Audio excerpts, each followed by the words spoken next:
सो finish करते हैं terminologies, जहां पर हम पढ़ने जा रहे हैं virtual height, the relationship between the D and MUF, multi hop propagation.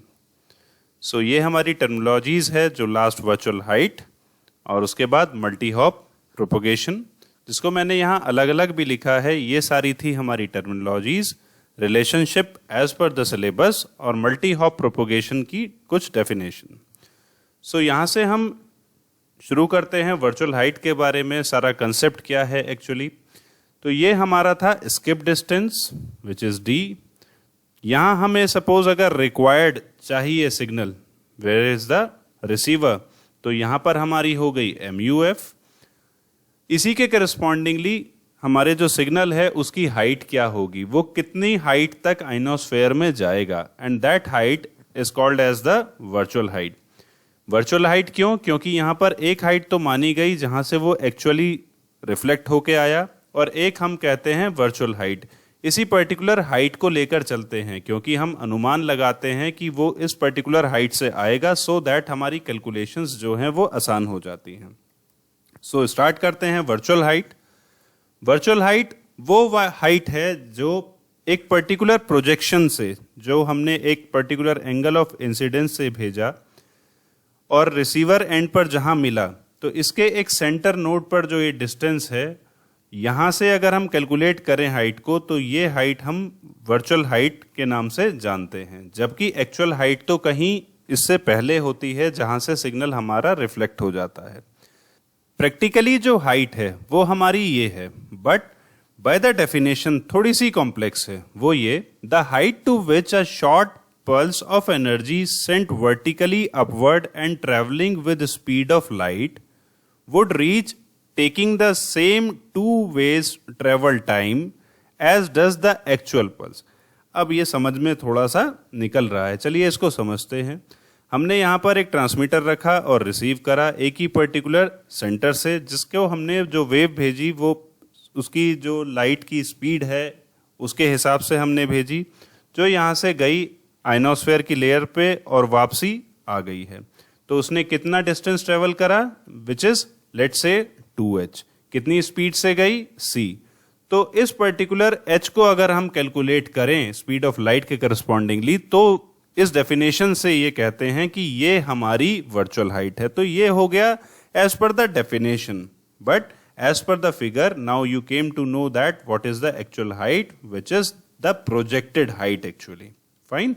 So as per the definition यहां पर h कितना हो गया, 2h एक्चुअली। तो इसलिए speed equals to distance upon time के हिसाब से हमने निकाला, तो CT/2।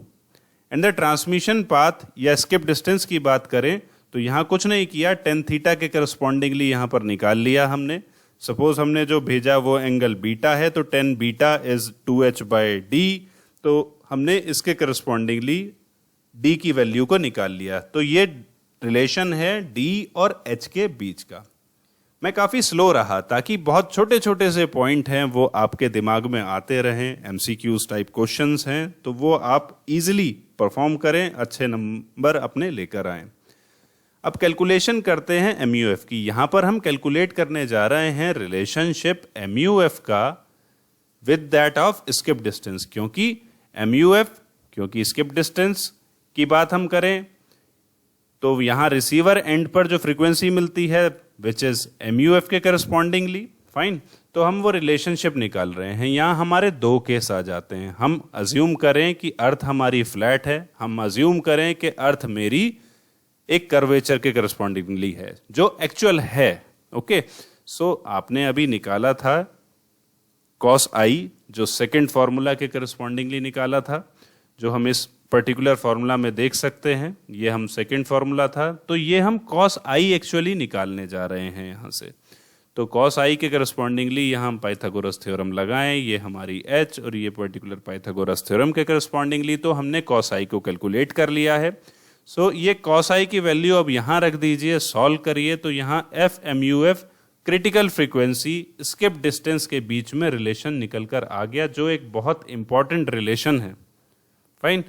FMUF इक्वल्स टू FC under root of 1 + d/2h का whole square. So you have to remember this particular formula. और अगर हमारा कर्व्ड अर्थ है जो एक्चुअल है, तो ये काइट वाला फॉर्मेशन एक्चुअली यहाँ हमारा ट्रांसमीटर है, यहाँ हमारा रिसीवर है। सो उसके करस्पॉन्डिंगली जो D है हमारा वो 2r theta, actually this arc, okay. So arc हमारा r थीटा और यहाँ 2r थीटा ये हो जाएगा। D स्किप मैक्सिमम जो होगा which is under root of 8HR। Next जो हमारा डिस्टेंस कैलकुलेट होके आता है वो कैलकुलेट होके इस फॉर्मूला के करस्पॉन्डिंगली आएगा। देखिए सारी मैथमेटिक्स हमें यहाँ पर लगानी है, पाइथागोरस, आर्क, वो सारी चीज़ें, तो यहाँ मैंने डायरेक्ट फॉर्मूला लिख दिया है, उसकी डेरिवेशन की यहाँ पर ज़रूरत नहीं है। आप इस पर्टिकुलर डेरिवेशन से समझ सकते हैं कि वहाँ भी कुछ ऐसा ही रहा होगा। तो ये सारे फॉर्मूलेज हमारे हैं। अब मल्टी हॉप प्रोपोगेशन, यहाँ पहले इसकी कहानी जान लेते हैं। अर्थ हमारी राउंड है, ज़रूरी नहीं है इस राउंड अर्थ में यहाँ मेरा ट्रांसमीटर है, यहाँ मेरा रिसीवर है, तो रिफ्लेक्ट होके वो इस पर्टिकुलर जगह पर आ जाए, या मुझे सीधा बैक में पहुँचाना हो तो वो सिग्नल मेरा कहीं घूमकर यहाँ पर आ जाए। तो ये सारी चीज़ें कुछ मैटर करती हैं। तो ज़रूरी नहीं है ये पूरा हाफ सरकमफ्रेंस को वो कर पाए। तो मल्टी हॉप प्रोपोगेशन यहाँ पर कहते हैं कि हमने आइनोस्फेयर को भेजा, फिर दोबारा यहाँ पर रिसीव किया, फिर दोबारा आइनोस्फेयर की तरफ गए और फिर यहाँ पर मुझे मिला। तो यहाँ मल्टी हॉपिंग की गई है। तो उसको इस डायग्राम से हम समझते हैं। ये मेरा सिंगल हॉप, यहाँ से आइनोस्फेयर पे गया, सीधा रिसीवर पर आ गया। और ये हमारा मल्टी हॉप कि दोबारा से रिसीव हुआ, फिर यहाँ से फिर से सेंड किया, फिर दोबारा मुझे एक पर्टिकुलर लोकेशन पे मिला। तो ऐसे लॉन्ग डिस्टेंस, मतलब वेरी लॉन्ग डिस्टेंस की अगर बात करें तो हम ऐसा कर सकते हैं। So the sky wave are used over a long distance, जो कहानी मैंने बताई वो यहाँ पर लिखी है।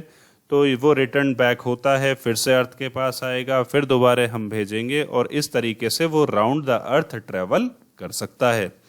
सो अगर हम बात करें मैक्सिमम प्रैक्टिकल डिस्टेंस जो स्काई वेव कर सकती हैं, तो सिंगल हॉप के केस में 2000 किलोमीटर अगर ई लेयर से वापसी आती है, 4000 किलोमीटर जब वो F2 लेयर से सामने आती है।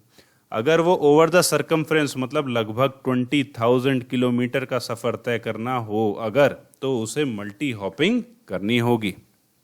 फाइन। और कुछ चीज़ें ऐसी भी हमें ध्यान में रखनी होगी जो इम्पॉर्टेंट है कि ईस्ट से वेस्ट अगर हमारा सिग्नल जा रहा है, उस केस के अंदर क्या होता है कि आधे में क्या है, दिन है, और आधे में क्या है, रात है।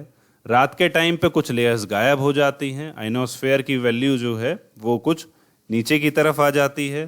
तो उस केस में स्किप डिस्टेंस क्या हो सकता है, डिक्रीज हो सकता है। तो ये सारी बातें भी हमें बखूबी ध्यान रखनी चाहिए जब भी हमें स्काई वेव प्रोपोगेशन करना है। Actually what the communication engineer does in this particular situation. So this is all about the skywave propagation and terminologies. अगले लेक्चर में हम पढ़ेंगे space wave propagations. Thank you all.